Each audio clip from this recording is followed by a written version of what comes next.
One of the things I've come to realize is that people often can't get an abstract point unless you give them a concrete picture.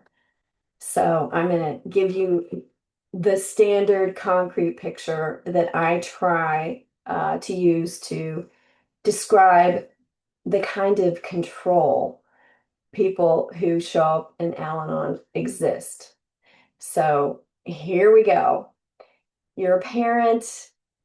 Your son or daughter is driving the car down the road, and the car is the symbol of their life. They're figuring out how to navigate. And you don't like how they're driving that car. And you're in the passenger seat and you reach over and you grab the steering wheel and the car gets wrecked. And you take no responsibility for wrecking your child's car. And that's what we do when we tell other people how to live their lives, when we show with our body language, with our tone, anything we do to interfere with another human being's choices. And people do it all the time. Some people are prolific boundary violators. A word can't come out of their mouth. There's nothing they can't do that isn't trying to control other people. They are so obsessed with protecting themselves. So they see other people as an extension of themselves, and they are just fixated on driving someone else's car. So I like to tell the parents in the group, in particular, you don't want so much as a fingerprint. You don't want to leave your fingerprints on the steering wheel of your teenager's life. All right? 10 and up. They got to drive their own car. They got to figure out how to drive it. They got to wreck it while you're around so you can kind of help them problem solve. But you do not want to be doing anything. And if you've followed what I said and read Gretchen Rubin's book on the four tendencies, you'll understand there's different personalities that respond differently to expectations, and that when you're that controlling person, you can have devastating effects on the people in your life. Absolutely devastating. For which the typical controlling person keeps going, if you would just do everything exactly, everything would go okay, and the insanity of it, you just keep trying to control, and it's just, one train wreck after another, and take no responsibility for the impact you're having on others.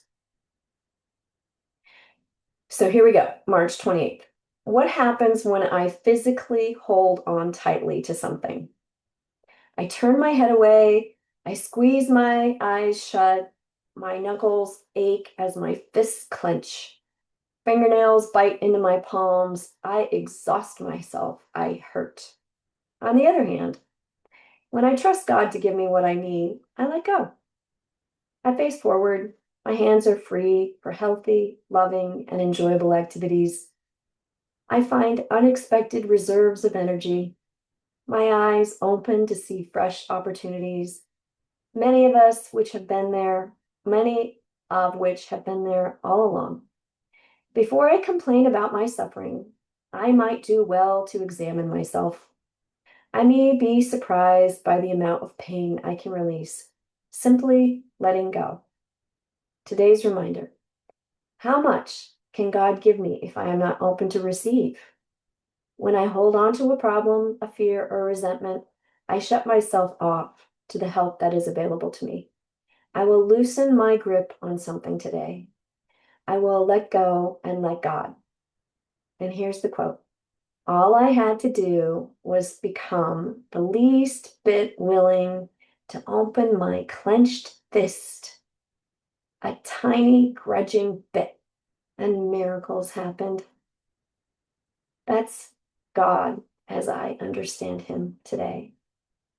And this passage is the truth. It is absolutely the truth. You have got to stop this white-knuckled clutching and just relax and let go and actually look to receive what God has for you instead of taking, grabbing, clutching, clawing at people and things around you. I pray this passage blesses you this day.